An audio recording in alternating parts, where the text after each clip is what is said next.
How's it going, you bunch of dinguses? It's me, the guy who lost a ton of weight, and now looks like the result of David Grohl and Billy Ray Cyrus having a baby through the process of aggressive hate sex. This video is a very long time coming. I apologize for the wait. Turns out, I'm just a piece of shit that really didn't feel like recording a video. So if you didn't see the video outlining the first part of this process, I'll sum it up for you. I was born, I was skinny. I got shot up with steroids for medical purposes. I got fat, I got married, my dad passed away, I got divorced, I became an alcoholic, I lost my grandmother to cancer, my drinking got worse, and then my doctor told me that I was going to be dead sooner rather than later if I didn't make a change. So, not wanting to put my family through the difficult process of having to carry a casket for a 335-pound man-child, I decided to make a change. But not in the healthiest way. I chose to go the 800 calorie a day route. Okay, and it had some obvious side effects. I won't get into those side effects here. If you want more information, you can go watch my previous video where I kind of outline all of that. It's pretty easy to find. So just like last time, I'm going to give you guys a little bit of a backstory / life update before we get into the whole process of how I've managed to lose more weight and keep it off for a year. So right after I made that first video, my landlord decided to put my family out on our asses because he was a greedy fucking asshole. So I was couch surfing for a little bit. I was working from my buddy's house. Sometimes I would sleep there. Sometimes I would sleep at my brother's house. Sometimes I would sleep at a hotel, and sometimes I would sleep in my car. After about 5 months of dealing with that living situation, we lucked up with the help of my awesome cousin, and we got the apartment that we're in right now. And obviously, I was pretty fucking excited about not wondering where my next snooze fest was going to take place. There was one thing that had to happen before I moved in here, though. Unfortunately, this is a pet-free apartment, and I had a little pup at the time named Sammy. I'd had him since I was 21 years old, so I'd had him a really long time. Luckily, I was able to entrust him with someone that I knew would take care of him and would give him back to me once I was able to find a different living situation to where I could go retrieve my pup. Then the shitty string of luck began. Now, as I mentioned in my previous video, we lost my grandmother to cancer back in 2022. My grandfather was absolutely heartbroken, and all he would do was spend his days talking about how he couldn't wait to take his last breath and be reunited with his wife. On June 30th of this year, my grandfather got his wish. He was found unresponsive in his house by himself due to the effects of a massive stroke. He only lasted a few hours after he was rushed to the hospital. Obviously, I didn't take this too gracefully, and I'm still having a really hard time adjusting to life without my grandparents. And that's when the little things started to just really stack up for me. And just like I said last time, depression is a motherfucker. I won't get into the details of it all, but I will say the hardest punch for me after my grandfather died was losing my little pup. I don't want to get all sappy here, but to the person who took care of him and made sure that he was taken care of and loved on the days that I couldn't be there for him, thank you so fucking much. So with all that out of the way, how the fuck did I manage to lose more weight and keep it off? When I gave you guys my last update, I was 200 pounds even. Well, as it turns out, homelessness really helps you lose weight. Before I knew it, I was down to 185, and I've been staying in the realm of between 180 and 185 since then. So once I realized I really needed to stop losing weight, otherwise I was going to start looking a little bit worse for wear, I decided to up my calories a little bit, but keep the same workout routine. And on the days that I didn't feel like working out, I would just lower my calories back down. That way I would maintain and not gain from the laziness of my day. So what am I eating nowadays exactly? Literally anything I fucking want.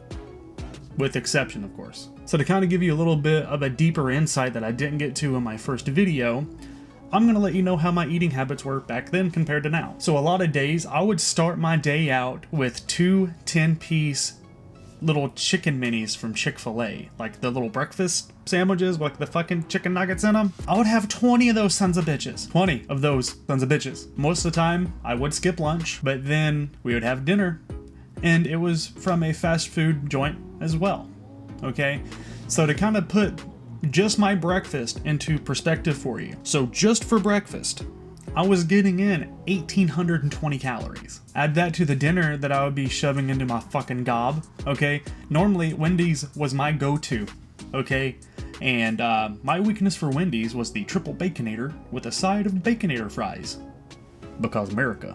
Now the Baconator along with those heart-stopping fries equaled out to around 1,655 calories. Just in food, not including drinks, because I wasn't drinking water, okay? Look at this face. Look at that face. Look into it. Look deep into its eyes. That is a Mountain Dew drinking motherfucker if you've ever seen one. Just in food, I was bringing in a staggering 3,475 calories on average. And that was before all the beer that I would shove down my throat as well at the end of the night. Nowadays, my meals are looking, you could say a little bit smaller. Typically, I'll start out with something like eggs and toast. Sometimes I'll have some Pop-Tarts. Sometimes I'll have some cereal. Sometimes I'll have some yogurt. Normally, my breakfast is my small meal, okay?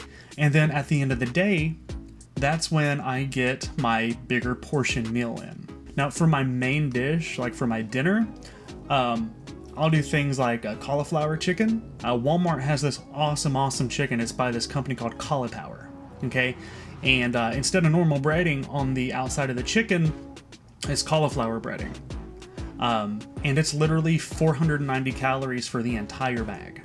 Sometimes I'll get chicken breasts, put them in a pan, pour a little bit of barbecue sauce over them and bake them. Sometimes I'll cook up some pork chops. And then for my sides, I'll do things like broccoli. Sometimes I'll do rice. Sometimes, I'll do corn. Occasionally I'll do things like mashed potatoes or things like that. And that always keeps me well within my range to make sure I'm maintaining. The most important thing that has helped me throughout all of this is being able to track my calories. I have found a very easy way to do that with an app called My Net Diary. It's completely free to use. It will ask you if you want to upgrade to the premium version. You don't fucking have to, not unless you just want to. I've been using it for a year now, and it's been amazing. My back itches. So what makes this app so amazing is it has a barcode scanner on it. And you can scan in pretty much any food that you have in your house. Sometimes the calories are a bit off, sometimes they'll be a little bit too high, sometimes they'll be a little bit too low, but you can actually go in and adjust that in the app to make sure that everything's accurate. So another amazing thing about this app is if you decide you want to go out and eat, you can still log your calories. They have the nutritional information from most of your major chain restaurants. And the cool thing is if the information isn't in there, you can go on Google, see what the nutritional information is on Google, and then just create a custom entry. And the great thing about that is if you want to go back and eat that dinner again one day, you don't have to go in and re-enter it all. It just archives it for you. My main gripe about the app is how it calculates how many calories that you need. Now, my app is telling me that I need 2,700 calories each day to maintain my weight. Here's the thing. No fucking shot I'm getting in 2,700 calories unless I have the workout of a fucking lifetime. What I would recommend doing, if you want to know what your maintenance calories are, go to Google and just type in maintenance calorie calculator. I use the one from the Mayo Clinic. So the main thing that it'll ask for is your age, your weight, your height, your sex, and your current active level. For example, it recommends that I stay around 2,100 calories a day to maintain my weight. Normally, I stay just below that, just for my own peace of mind, and it's been working out great for me. As far as my daily workouts go, I don't really have enough room in this apartment for all my exercise equipment, and I really don't want to join any of the shitty gyms that are in my local area, and believe me, they are shitty. So normally, I'll go to the graveyard that's right next to my apartment. They have a little path around there. I'll just walk around that path. We also have a couple of really good parks around here. I'll just go to the park and get my awkward sweat on. That's literally all I do. So to address some of the questions that I've gotten since my last video, did you get any loose skin from the weight loss? Absolutely I did. But the thing is I got very fucking lucky. Because it didn't hit me in normal aspects. I was a big boy. I was a big boy. Damn, boy, he's thick! And the thing is, I didn't have the typical shit going on. No matter how big I got, I never had man boobs. I never had like crazy back fat. I never had the little girdle thing underneath the chin. I never had any of that. So luckily, all of that tightened up the way it needed to. The only spot that decided to be a little fucker was the bottom of my stomach. It's just, and it's not terrible either. That's just the thing. I don't have like a hanging stomach or anything like that. You can just look at the bottom of my stomach and tell that I used to not be so funky fresh. One big thing that I've heard 1,000 people tell me is if you just do core exercises, it'll tighten that right back up and you won't be able to tell the difference. That's not true. The only thing that's gonna do is build muscle up underneath that loose skin, which isn't a bad thing at all. But the only real way to fix that is corrective surgery. And fuck all that. Fuck all that. Who am I trying to impress? Who the fuck am I? No one. That's who. No one. I've heard too many horror stories about the surgery that helps tighten the skin back up. I've heard it's actually more dangerous than weight loss surgery. I've had some family members to go through it, and they're talking about how the healing process is like the worst thing they've ever gone through. It can set up infections. I'm just not all about that. So, no. Are cheat days okay to have? Absolutely. But instead of looking at it like a cheat day, where you just pig out all fucking day, okay? Have a cheat meal. I'll give you an example of what that looks like. So if I decide that I want to go out and eat with my family, if it's sort of like a special occasion or anything like that, I'll make sure that I just have my normal healthy breakfast. And I'll make sure that those calories are not like super restricted, but I'm not gonna like overload myself either. Then at the end of the day, when I get my dinner in, that's when, you know, I'll have my cheat meal. And it's okay to go a little bit over your maintenance calories every once in a while, okay? Just don't really overdo it. Like, don't go like 500, 600, 700 calories over your maintenance calories, and just don't make a normal habit of it. I would say, you know, once, maybe twice a month. That's what I do.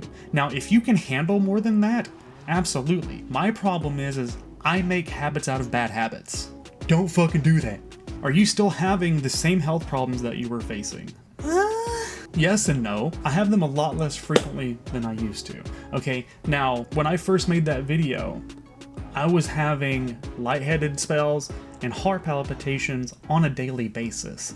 But now I'll go like months and months and months without having any sort of issues, and when I do have an issue, it's very fucking slight. Come to find out, I had a major electrolyte imbalance from that lovely 800 calorie diet that I fucking did to myself. It did take me a few months.